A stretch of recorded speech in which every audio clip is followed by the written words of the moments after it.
The third point, are you socially adjusted? Do you like being with others, sharing with others? I'm going to give you the first symptom of the most vicious mental sickness known to man.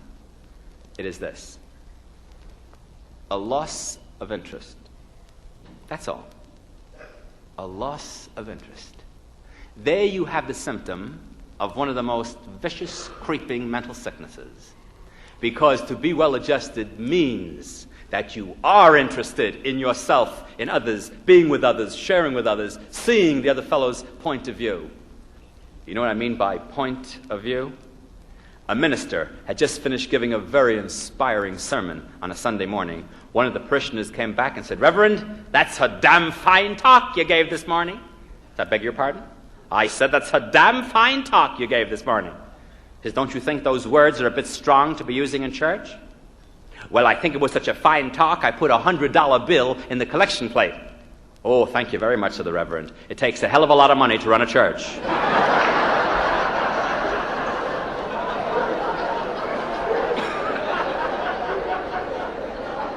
Are you ready for the fourth point? Do you have unity and balance? What is unity? Let me show you the opposite. Here's a woman who's on a reducing diet. Suddenly she served ice cream with whipped cream and some sauce. So she starts eating it and says, "Oh, am I gaining weight? Oh." And she eats it and worries. Now, if you're going to do something and worry, don't do it. If you're going to do it, enjoy it. One fellow said to a girl, "So help me, I'll kiss you. If it's so kiss me, I'll help you." Now, she had unity. Balance means that you don't wrap your life around one thing. Your mother, your father, your wife, your husband, your child, your job, any one thing. Because if you do, ladies and gentlemen, do you realize what you're doing? Watch. You're building your whole personality on one single support. How would you like to live in a house built on one support? If you ever lose it, may God have mercy on you. That's all you have. If you have many supports, many interests, you lose one or two, you don't go to pieces. Balance is just as important to human life as it is to a business or building. The fifth point: can you live with each problem in your life as it arises? Oh, the people who sit and worry, "Oh, what a mistake I made 10 years ago, what a mistake. I should have given that dress back to Goldwater's." Or they worry about the future. Maybe there'll be a depression, a war. Maybe I won't get married. Maybe my son will get married before I do. Just wanted to see if you're listening, that's all. Maybe. Now tell me, of all the things that you worried about last year, how many of them came true? There's a little saying, "I'm an old man and have had many troubles, most of which have never happened."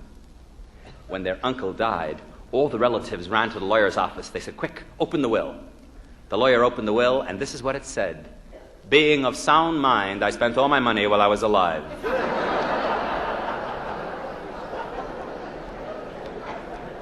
Now, the sixth point is very important in psychiatry. Do you have insight into your own conduct? I asked my students, "What's the opposite of insight?" They said, "Outside." In a way, they're right. Insight means you know the real underlying reasons for what you do, not the fancy ones you may give others, the real ones. What does a psychiatrist do for you? People always ask me that. One woman said to me, "Why does he always make you lie down on a couch?" I know a doctor who says, "I don't have a couch. I've got a double bed. I like to lie down too." Now, he's a very well-balanced doctor. You know who it is? Me. It will surprise you, but there's no psychiatrist in the world who can ever cure anyone. All he can ever do is to help you to help yourself. If you won't do that, well, then you are doomed. A broken finger will get better without your cooperation, but not a broken personality. Do you know how a nervous stomach is cured? Not with mineral oil. It's cured when you have insight, when you know it's caused by fear, and when you attack that fear, not a moment before. Yet there are none so blind as those who will not see. Some people just don't want to see. A professor wanted to show his students what alcohol can do to the body. He placed a worm into a glass of water, and the worm just crawled right out. Then he threw the worm into a glass of alcohol, and it was instantly killed. He said, "What's the moral?" One student said, "I see if you drink alcohol, you never have worms."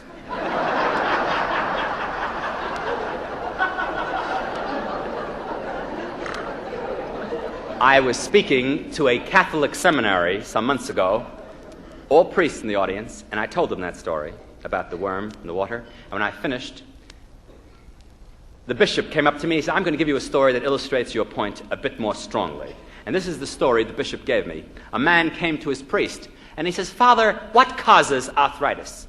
The priest said, "What causes arthritis?" "Drinking, running around with women, keeping late hours. Why do you ask?" He says, "No reason, Father. It just says here in the paper the Pope has arthritis."